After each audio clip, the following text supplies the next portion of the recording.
Hey, today I'm going to show you how to duplicate a page in Squarespace. It may seem like it should be an easy thing to find, but the option is a little buried, so here we go.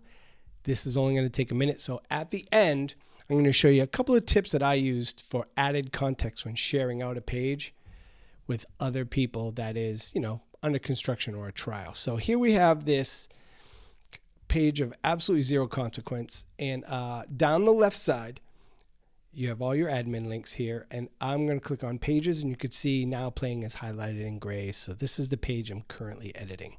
So this is the page I want to duplicate.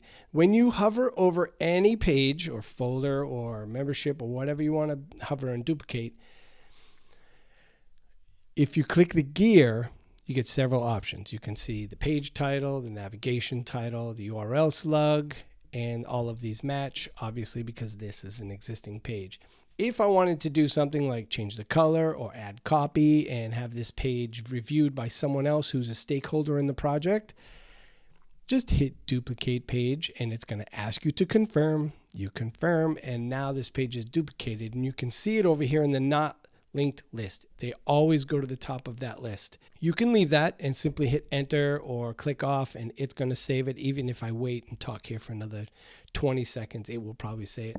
Or you could do something like now playing test. And this could just be, you can name it whatever you like. But the idea here is that now this is a duplication of the now playing page, which I'll click on. You can see they are identical. And here we want to do something to the page and share it out. But one thing I would like to do here is click on the gear again, which I just did. I'll do that again. Click on the gear, and you can see what I typed in, test, shows up in the navigation title and the page title, but it did not apply to the URL slug. Squarespace is only going to add a -1 to the end of a URL slug when you duplicate a page. So if this was a duplicate of a duplicate, it would say -1-1.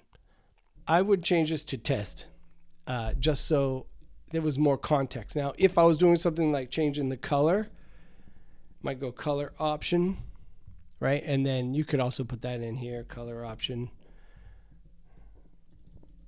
and share this with my team and say, hey, what do you think of this new color?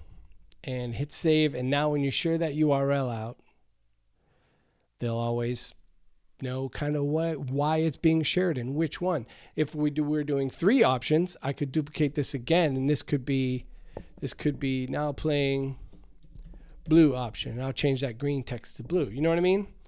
So it's good to manage context when you're sharing these things out. I have found that when I share out new page -1, new page -2, new page -3,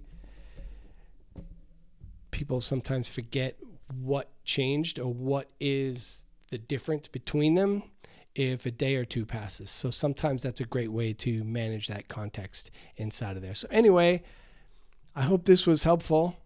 Like I said, it's a pretty easy thing, but it can be tough to find that link. So if you have questions or comments, you run into a blocker here, put it down below in the comments section, or you can reach out to me. Like and subscribe for more of these tips and tricks. I'm making a bunch of these videos now, and I have gotten really positive responses. So thanks all y'all, and I will talk to you again soon.